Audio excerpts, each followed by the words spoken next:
नमस्कार, जन टीवी में आपका स्वागत है और मैं हूं आपके साथ भानु दीक्षित। आज हम चर्चा करेंगे।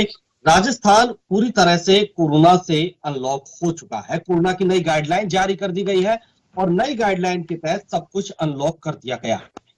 अब ऐसे में कई सवाल भी अभी उठते हैं कि क्या कहीं ये जल्दबाजी तो नहीं, या वाकई इसकी जरूरत आन पड़ी थी कि अब सब कुछ अनलॉक कर देना चाहिए। आज हम इसी पर चर्चा करेंगे। मेरे साथ जुड़े हुए हैं बीजेपी नेता सुरेश गर्ग जी। बहुत बहुत स्वागत है आपका जन टीवी पर।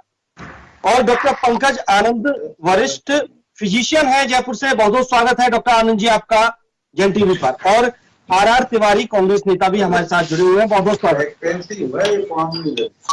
जी सर। सबसे पहले मैं आऊं आर तिवारी जी, आपसे सवाल ये रहेगा कि जो आज गहलोत सरकार ने कदम उठाया है राजस्थान, 2 साल बाद पूरी तरह से अनलॉक कर दिया गया है, क्या वाकई इसकी जरूरत आन पड़ी थी अनलॉक करने की, या अभी कुछ दिन और ठहरना था? क्योंकि अभी पूरी तरह से कोरोना गया नहीं है, कोरोना अपने उतार पर है। पंकज भाई, राजस्थान की जननायक अशोक गहलोत की सरकार ने इसको कड़ियों में खोला है और मैं कह रहा हूं, डर के आगे जीत है, ये मूल मंत्र याद रखना चाहिए हमारे को। कब तक हम डर के मारे लोगों को घर के अंदर बंद रखेंगे? सारे स्कूल बर्बाद हो रहे, बच्चों की शिक्षा बर्बाद हो रही है, रोटी रोजी के लिए छोटे व्यवसायी परेशान है। हमको जीने के साथ में देश के प्रधानमंत्री माननीय मोदी जी ने भी कहा है, एक कोरोना भी चलेगा और जिंदगी को भी चलाना पड़ेगा। हमको जिंदगी को रफ्तार से चलाना, कोरोना का भी सामना करना, और हमको डर के मारे कब तक हम सारे व्यापारों को, हम धंधों को बंद करेंगे?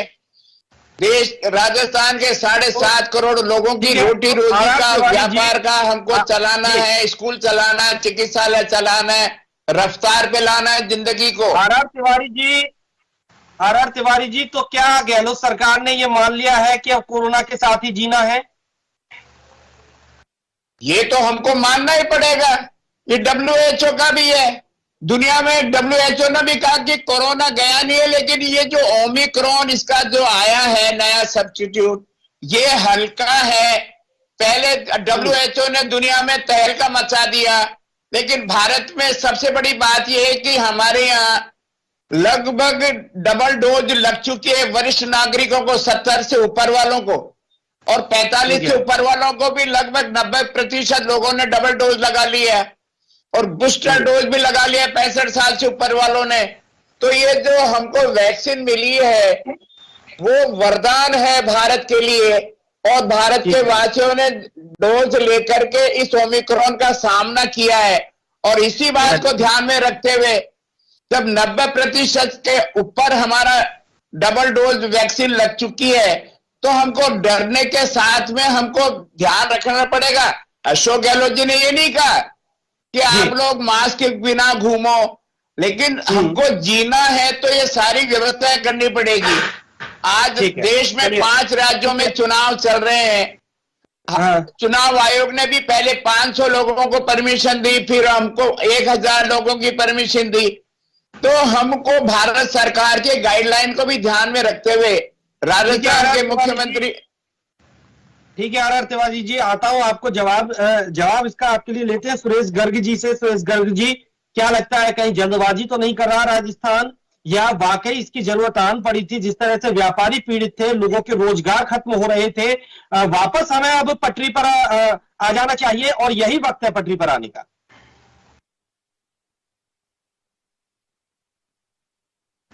सुरेश गर्ग जी।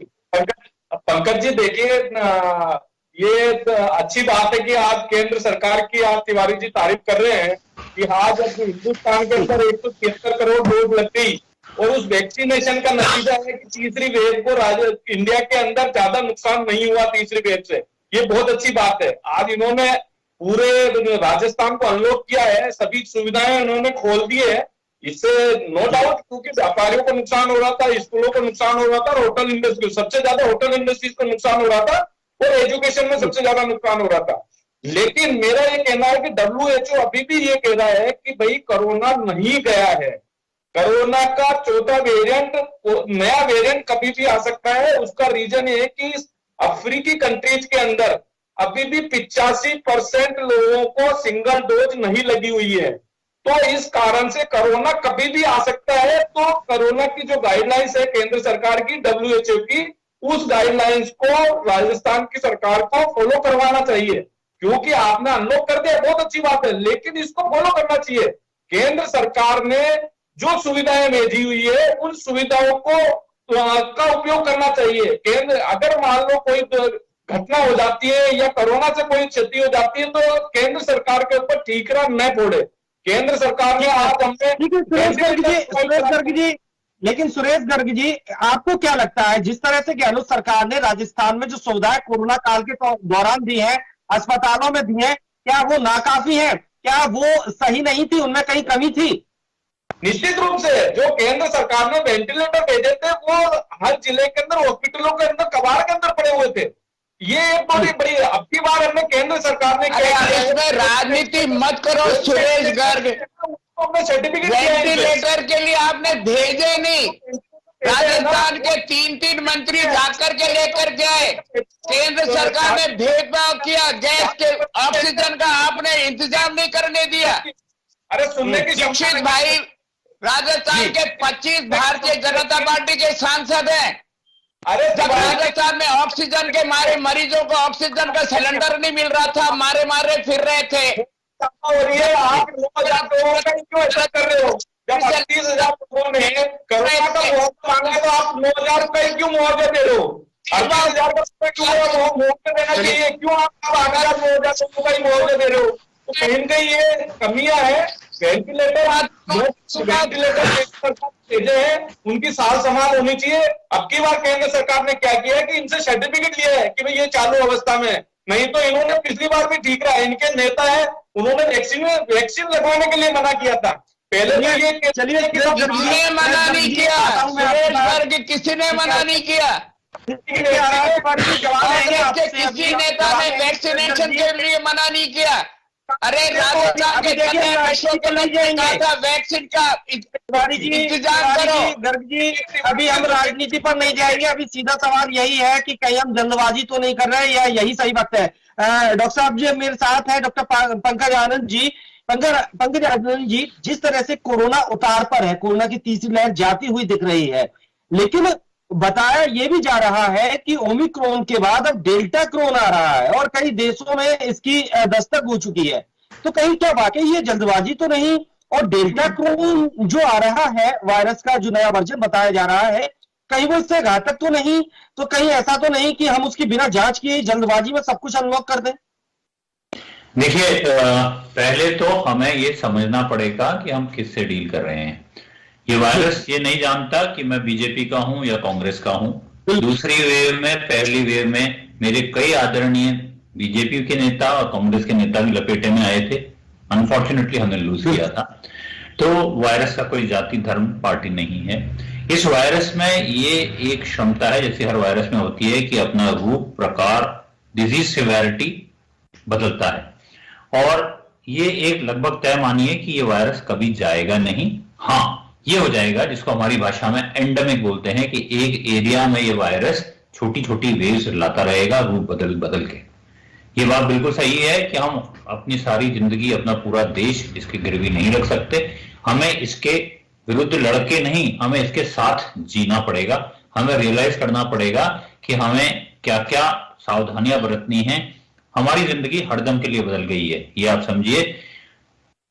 डरना नहीं है, बिल्कुल मैं मानता हूं, लेकिन ये भी नहीं है कि इसको हल्के से लें। देखिए, एक चीज कही जाती है कि इस वायरस की बहुत बड़ी ईगो है। जिसने भी इससे टकराने का प्रयास किया, भले देश हो या व्यक्ति, उसने मुक्की खाई है। तो इसको हमें इज्जत देनी चाहिए।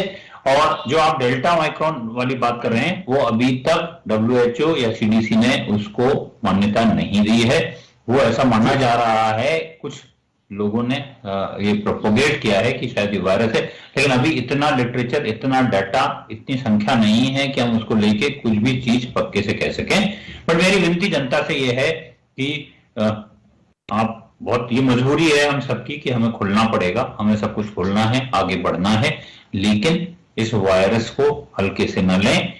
सरकार अपनी देती है, बहुत सही है, लेकिन हमें मास्क का साथ नहीं छोड़ना है। जहां तक हो सके भीड़ भाड़ वाले इलाके में न जाए, अगर उसके बिना काम चले। डॉक्टर पंकज आनंद जी, जिस तरह से राजस्थान का अनलॉक कर दिया गया है, 2 साल बाद तकरीबन यह अनलॉक हुआ है पूरी तरह से। अब सरकार कहती है कि नई गाइडलाइन के साथ चलना होगा। अब नई गाइडलाइन में सबसे बड़ा मास्क लगाकर रहना होगा, सोशल डिस्टेंसिंग करनी होगी, सैनिटाइजर का इस्तेमाल करना होगा। लेकिन सवाल ये उठता है कि हम कोरोना में गाइडलाइन की पालना नहीं करवा पाए, जब सब कुछ अनलॉक कर देंगे तो क्या ये इतना आसान होगा कि गाइडलाइन की पालना होगी? भानु जी, देखिए, मेरा मानना है कि हमारी एक टेंडेंसी हो गई है कि हम अपनी हर प्रॉब्लम के लिए सरकार में, किसी का पक्ष नहीं ले रहा हूं, भले ही राज्य सरकार या केंद्र सरकार को ब्लेम करते हैं। ये समझिए, आपके मेरे स्वस्थ रहने की पहली जिम्मेदारी मेरी अपनी है। अगर मैं जबरदस्ती जाके वायरस के सामने कहूंगा कि आप मुझे मार, तो फिर मैं उसके लिए किसी को जिम्मेदार कैसे रह सकता हूं? अगर इतना सब घटित होने के बाद भी कोई सीखने को तैयार नहीं है, तो ईश्वर उसको सद्बुद्धि दे। गाइडलाइन सरकार जारी कर सकती है, सरकार कानून कर सकती है, लेकिन इस देश की इतने 130-140 करोड़ जनता है, उसके एक व्यक्ति पे नजर रखना लिटरली असंभव है। अभी कोई व्यक्ति, मुझे नहीं लगता, इस देश में ऐसा है जिसको इसकी मारक क्षमता के बारे में पता नहीं है, जिसको ये पता नहीं है कि इससे कैसे बचने के प्रयास किए जा सकते हैं। तो ये आपके मेरे लिए बहुत जरूरी है, सरकार के लिए बहुत जरूरी है कि हम बार बार लोगों को याद दिलाते रहें। लेकिन ये सोचना कि सरकार सब कुछ कर लेगी, आई थिंक वो मूर्खता है। बिल्कुल। आर तिवारी जी, गहलोत सरकार ने कहा था कि वैक्सीन नहीं मिल रही है, फिर वैक्सीन के लिए हमने हेलीकॉप्टर भेजा, सरकार से काफी मांग की, वैक्सीन की कमी हो गई थी। गहलोत सरकार ने कहा कि हमने खुद अपने प्रयास किए वैक्सीन लाने के लिए, बड़ी मशक्कत के बाद वैक्सीन मिली। अब कोई दिक्कत? सबसे पहले तो मैं जी,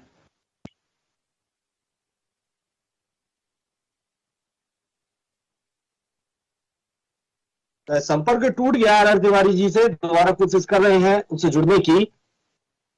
चलिए Suresh Garg ji, 1 minute ji. Are Tiwari ji, आवाज पहुंच रही है आप तक मेरी? हाँ, आ रही है, इसको ठीक कर दे जी। वही सवाल मेरा कि अब कोई दिक्कत तो नहीं वैक्सीन में? क्योंकि मैं सबसे पहले साधुवाद देना चाहता हूं डॉक्टर साहब को कि इन्होंने बड़े सरल भाषा में देश के लोगों को, राजस्थान के लोगों को मैसेज दिया।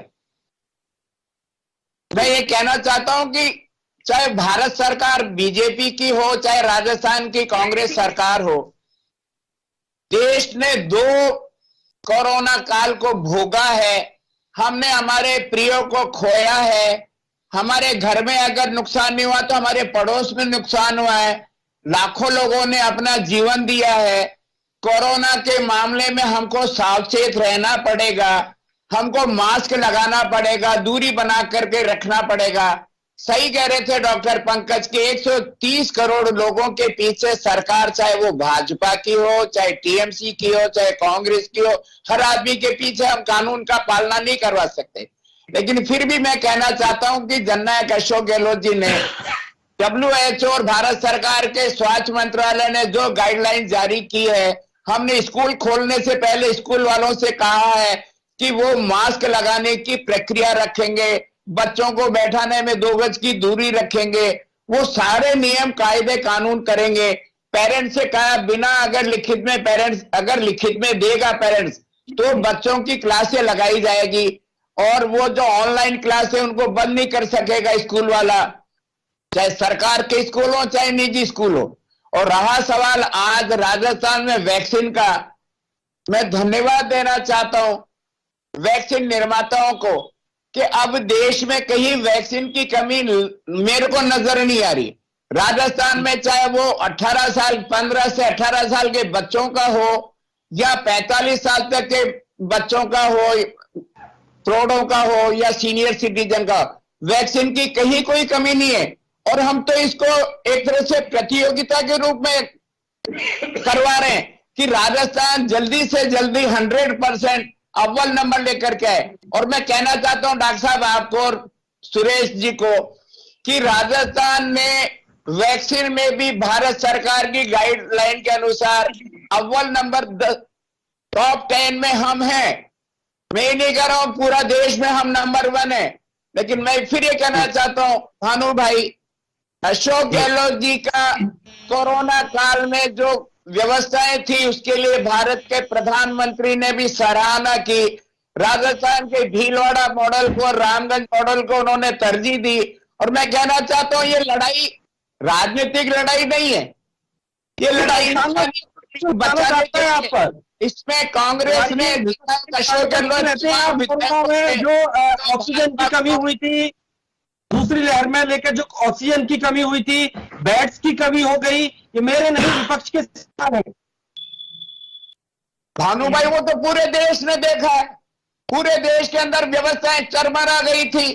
लेकिन राजस्थान ने स्वास्थ्य की सेवाओं में अब की बार जो बढ़ोतरी, हमारे यहाँ राजस्थान में अगर ओमिक्रॉन कोई नया वेरिएंट ले आए, जैसे डॉक्टर साहब अभी कह रहे थे कि ये बीमारी गई नहीं है, ये कब कोई रूप बदल रही है वेरिएंट कोरोना, तो उसके लिए भी राजस्थान का चिकित्सा विभाग पूरी तरह से तैयार है। पहले ऑक्सीजन बेड की कमी थी, ऑक्सीजन नहीं था, वेंटिलेटर नहीं था, बच्चों का नहीं था। ये ओमिक्रॉन न कोई प्रधानमंत्री को देखता, न कोई चपड़ासी को देखता, न कोई सुरेश गर्ग को देखता, न कोई आर तिवारी को देखता, जिसके लगता है उसको भोगना पड़ता है। तो राजस्थान सतर्क है। इंसानियत को, राजस्थान के मानवता को बचाने के लिए हमने चिकित्सा में बेडों की पूरी व्यवस्था कर रखी है, छोटे बच्चों के लिए बेड की व्यवस्था कर रखी है, ऑक्सीजन के हमने प्लांट लगाए, चाहे वो निजी क्षेत्र में हो चाहे सरकार के हॉस्पिटल में हो। राजस्थान तैयार है, हम आने वाली किसी भी विपदा से हम लड़ सकते हैं। बेड्स की कमी रही, वैक्सीनेशन सही से नहीं हुआ, काफी सारी वैक्सीन बर्बाद कर दी गई राजस्थान में। लेकिन ये तो हाउल्ला था, ये तो बीजेपी का हाउल्ला था कि हमने वैक्सीन को खराब कर दिया। ये तो संसदीय खेल न्यूज बनाने के लिए भारतीय जनता पार्टी पूरे देश में विख्यात है। ये लोग इनको कार्ड बनाने में विख्यात है। जवाब दे रहे हैं जी, मीडिया ने बताया है, सरकार ने बताया कि कहाँ पे डैमेज हुई है, पहले कितनी वैक्सीन खराब हुई है वो सरकार ने बताई है। अरे सुरेश गर्ग जी, ये सब आपका कांग्रेस की सरकार को बदनाम करने के लिए आपने क्या क्या नहीं किया। मैं कह रहा हूँ भानु भाई, केंद्र ने ऑक्सीजन की सप्लाई में अपना अधिकार कर रखा था।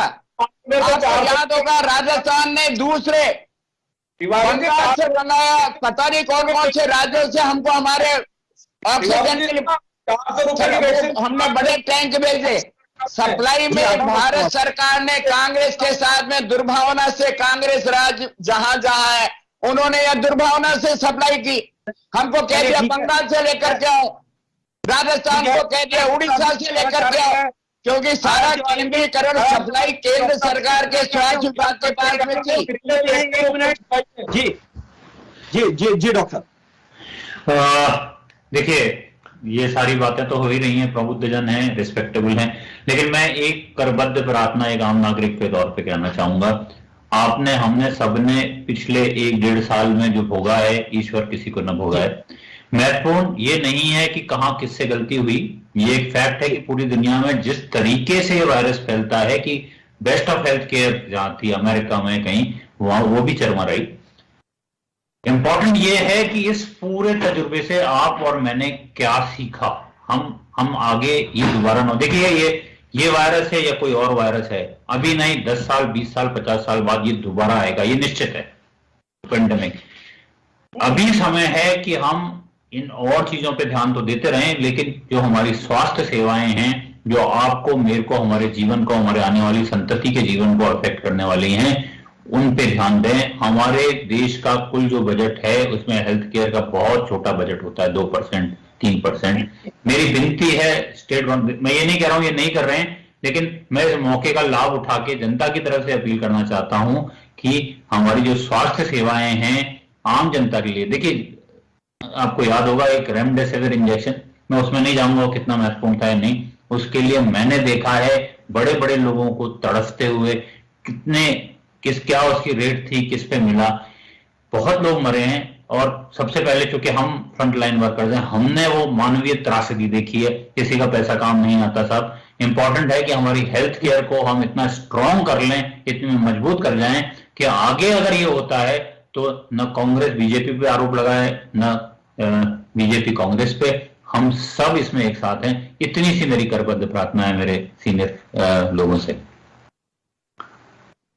बिल्कुल, वाकई वायरस किसी को देखता नहीं है, कौन किस पार्टी का है, किस धर्म जाति का है। आरोप प्रत्यारोप तो लगते ही रहे हैं इस पूरे दौरान, लेकिन सबसे बड़ी जो चुनौती थी वो थी कि इस वायरस से निपटा कैसे जाए, इस वायरस का खात्मा कैसे किया जाए। और जो कुछ हमने सीखा वो अगर आगे की लहर आती है तो वो उसमें वो दोहराया ना जा सके। बहरहाल इन सब के पीछे हमारा एक ही मत होना चाहिए कि हमें सिर्फ कोरोना से लड़ना है, कोरोना को हराना है। अब आगे गाइडलाइन की पालना कैसे होगी, और ये न सिर्फ सरकार की जिम्मेदारी है बल्कि आम आदमी की भी जिम्मेदारी है, और ये हम सबको निभानी होगी। बहरहाल आप सभी का हमारे साथ इस चर्चा में आने के लिए, जुड़ने के लिए बहुत बहुत धन्यवाद। नमस्कार। नमस्कार।